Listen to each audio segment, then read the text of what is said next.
So the first type of quadratic equation that we can use to solve our problems where we can take the square root, and the things that we look for to know if we should solve by taking the square root is we look for the lack of a middle term. So we're looking for there not being an x term. So if there's only an x squared term and a constant, that's a great time to use the square root.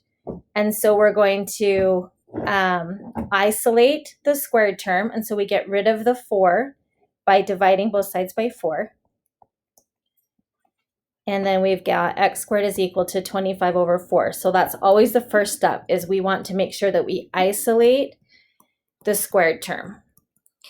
And when I talk about the squared term, that squared term can either be a variable or it can be like something in parentheses. So we're going to get it all by itself, and then we take the square root. So we take the square root of both sides.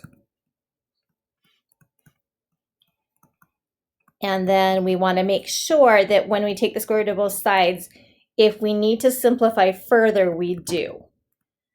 Sometimes we need to, sometimes we don't. So simplify further if needed. In this case, when I get my squared by itself and then I take the square root, so we square root, we get x is equal to, and because we drew the square root sign, we get a positive and a negative. And then the square root of 25 is 5, and the square root of 4 is 4. And because there's not anything else left to do, then we know that our value or our answers are 5/4 and negative 5/4.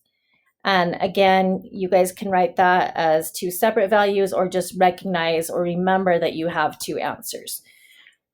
Remember, with a quadratic, when we talk about solving, we're looking for the x-intercepts. And often, when you have a quadratic, the U shape crosses the x-axis at 2 points. And so that's why I'm getting two values. So when I look at B, you'll notice that the square term is already by itself. And so that means we can jump right to taking the square root. And so we get x minus 4 because we take the square root and it makes the square term go away. When I take the square root of 16, that means plus or minus 4. And now we need to get x all alone. And so we're going to add 4 to both sides. And that's what I mean by simplifying further. We want to get x all alone. So we get x is equal to 4. And then notice that the plus or minus here, the plus or minus 4 is coming straight down. And then that really leads us to x is equal to 4 plus 4, and x is equal to 4 minus 4. So then I either get x is equal to 8, or I'm going to get x is equal to 0. If that, for whatever reason, if we pretend like maybe that's not a 16, what if this would have been square root of 81? And we would have got like x minus 4 is equal to plus or minus 9. I just want to make sure that you guys understand that when you are adding that 4 to both sides, that plus or minus goes with the 9, not with the 4 that I put underneath. So this would be 4 plus or minus 9. And then you would break it into your two problems. As x is equal to 4 plus 9, and x would equal to 4 minus 9. But make sure that you understand that the plus or minus goes with the number that you took the square root of, not the number that you're moving over. That's just something that I often see you guys make a mistake with that. So just be careful with that. Make sure you understand that when you take the square root, the plus or minus goes with that number that you're square rooting, not the number that you move over, because that tends to be where you guys make your mistake. So anyway, I'm going to erase that, but just wanted to make sure you're good with that. Again, if you would have had parentheses, let's say you had parentheses, if we sneak another problem in here really quick.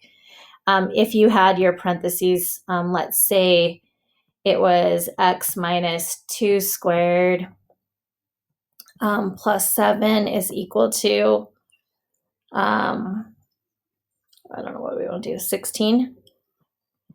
If that's the case, then again, the square term is not by itself, and so we would need to get it by itself by subtracting both sides by 7.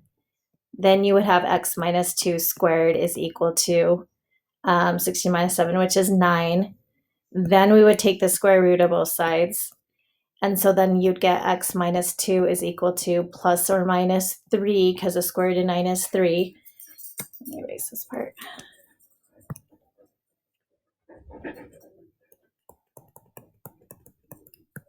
And then you're going to do your 2 over.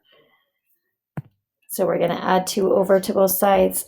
So this ends up really being x is equal to 2 plus or minus 3, which means x is equal to 2 plus 3, or x is equal to 2 minus 3. And so that means x is equal to 5 here, or x is equal to negative 1. And so these would be your solutions. Just like 8 and 0 are your solutions, or 5/4 and negative 5/4 are your solution. All right, so that's just the reminder of how to solve when you're taking the square root. Again, the best way you know to, or the way you know you're going to use square root is when you do not have an x term. You only have a squared term and a constant term. All right, thanks for watching.